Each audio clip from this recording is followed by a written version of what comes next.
State sponsored কালকে যে ঘটনা ঘটেছে এবং মমতা বন্দ্যোপাধ্যায় শুধু তো তৃণমূল কংগ্রেসের দলনেত্রী নন, তিনি 3বার রাজ্যের মুখ্যমন্ত্রী হয়েছেন, 7বার এমপি হয়েছেন, দীর্ঘদিন ধরে রাজনীতি করছেন এবং আগেও দুবার রেল মিনিস্টার, একবার স্পোর্টস মিনিস্টার, একবার কোল মিনিস্টার, 4বার মন্ত্রিত্ব চালিয়েছেন।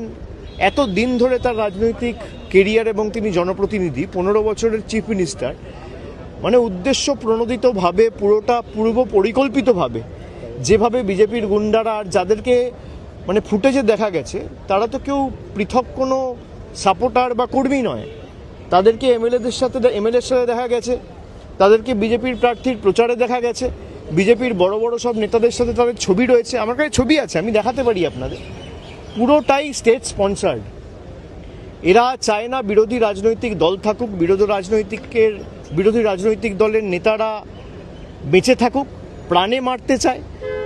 গতকালের যে ঘটনা এটা আবার প্রমাণ করছে। আপনারা দেখেছেন, আমি যেদিনকে এয়ারপোর্টে গেছিলাম, এখানে স্পিকারের সাথে দেখা করতে এসেছিলাম, সেদিনকে রাত্রে কলকাতায় ফিরে যাওয়ার সময়, খুব সম্ভবত 19শে জুন, এয়ারপোর্টে বন্দুক হাতে দেখা গেছে বিজেপির এক দুষ্কৃতীকে।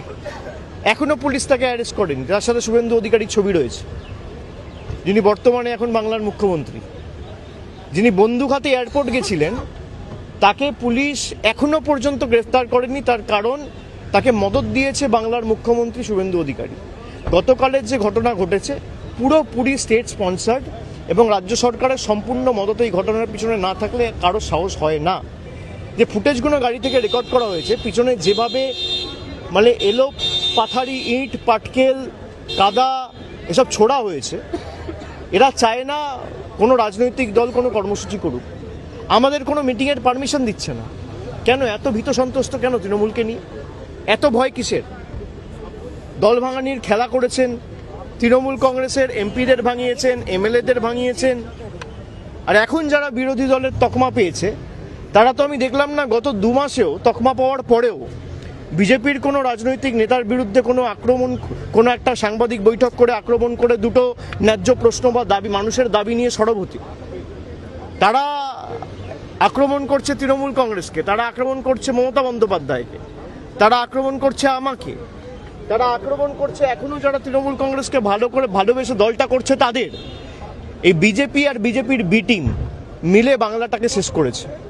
আমার বিশ্বাস যে বাংলার মানুষ 3 মাসে এরা যা দেখিয়েছে, বাংলার মানুষ এদের ক্ষমা করবে না।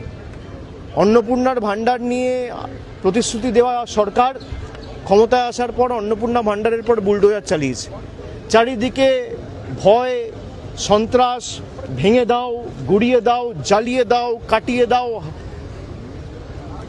গুড়িয়ে দাও, এই রাজনীতি, ভয়ের রাজনীতি।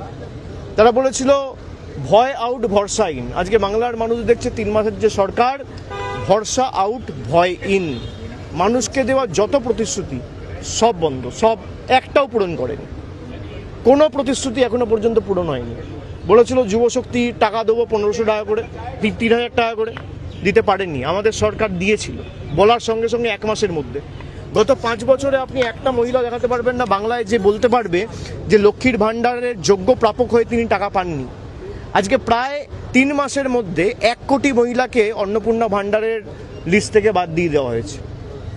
এই সরকার দিল্লির তল্পিবাহক হিসেবে কাজ করছে, জমিদারদের অঙ্গুলি হেলনে চলছে।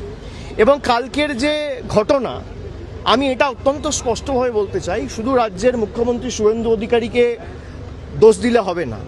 এর পিছনে প্রত্যক্ষভাবে মদত দিল্লির নেতাদের রয়েছে। দেশের প্রধানমন্ত্রী, দেশের স্বরাষ্ট্রমন্ত্রী, দিল্লির সর্বোচ্চ নেতৃত্ব ইন্ধন এবং মদত না থাকলে এদের সাহস হবে না এই ঘটনা ঘটানোর। পুরোপুরি মদত দিয়েছে দেশের প্রধানমন্ত্রী, স্বরাষ্ট্রমন্ত্রী এবং বাংলার মুখ্যমন্ত্রী শুভেন্দু অধিকারী। এটা এক্সিকিউট করেছে।